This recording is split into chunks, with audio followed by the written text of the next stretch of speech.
ګرانو کتونکو الب خان شیرپو یم کیمرامین را سره یاسر خان دی موجود یم په تواب ګل کلي شیرپو کې د ثواب یو موقع درته درکومه بلکې د ثواب یو ځای درته ښیمه ګرانو کتونکو په کوم کلي کې چې یو نو دا کلي ښه آباد کلي دی دا وګوره جي دا کورونه جوړ شوي دي بیا چې کوم دی نو دا کورونه وګوره جي اخوا ته دا ډېر غټ کلی دی او خو دې خوا ته هم لاړ شي نو دې خوا ته هم لږه کیمره ته وکړه او وښایه دا وګوره جي دا بلکل د کلي منځ دی زر د څه ښیمه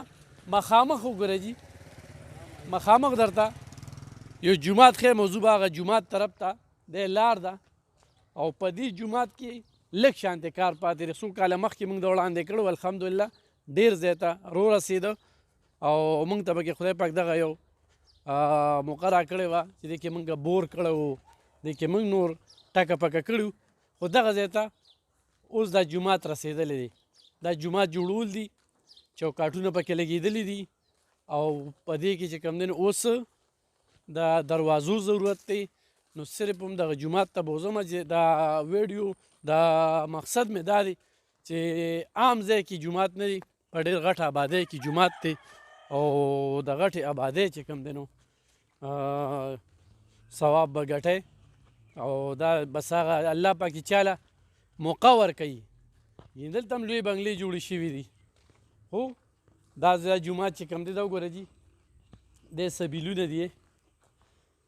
دغه سبیلونه دي دا تاسو ګورئ او دې خوا ته چې کوم دی نو دا بور دی وګوره جي دا بور دی دلته کې دا ډېر ښکلې نقشه کې ښکلې غټ ځای دی دا وګوره جي دا چت لنټر چې کوم دی نو هغه واچولی شو دا لږ درته داسې دننه ښایو لنټر واچولی شو دې ته وګوره جي یې باقاعده منځونه پکې کېږي او دې له پلستر پکار دی او پلستر سره سره چې کوم دی نو فټنګ پکې پکار دی فټنګ تارونه ورته پکار دي نو خو یو سړی تار اخلي یو سړی سیمټ وړي نو یو ډېره ښکلې موقع ده او دا ورونه چې د چوکاټونه شوي دا ورونه چې کوم دي نو ډېرې خبرې به پرې ورته څه کوو ګرانو کتونکو خو یو ډېره ښکلې موقع ده مولانا صاحب راشه که نه مولانا صاحب دا وګوره دي دې خوا هم آبادي ده دا غونډه څنګه مولانا صاحب دې خوا راشي مولانا صاحب دلته راشي خپله پېژندګلوي راسره وکړئ څه نوم دي ستاسو زما چې برکت شاه نوم دی شیرپو توابګل کې څه زمونږ خپل مسجد بله خوا بل هم دی موږ کوڅې میر اکبر شاه کلي ورته وایي میر اکبر شاه کورونه سړک په دې غاړه کورونه دي او دا زموږ پټي وو دلته د خلکو غریبانو دا پلاټونه واخیستل لوی کلی جوړ شوی دی او دا مسجد والا موږ لګیا یو آبادو داسې نو ځای ورته تاسو وقف کړو که نه او جی نو بس تاسو هم درخواست دی که څه امداد وکړو دا نیمګړی کار دی اوس هم ډېر پاتې دی دې کوم ډېره قرض تقریبا د سیخ او د سیمټو هم څه یو نیم لاک پورې قرضه لا پاتې شته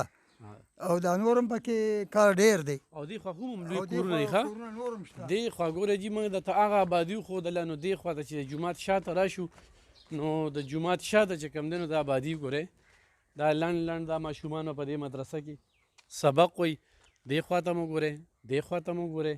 دې خوا ته مو ګورئ دا جومات دی دا وګوره جي دې خوا ته وګوره جي دا ښه ښکلې غټ جومات جوړ شوی دا هم پکې څنګه پرېښی دی جي دا ځای کوږ دا دیوال قبلې رخ بدلو نو هلته مونږ قبله نه کړو دا ځای مو دا هلته کوټګۍ ده ورکوټې دا ګوټ کې دا کوټګۍ داسې امام دپاره چې ته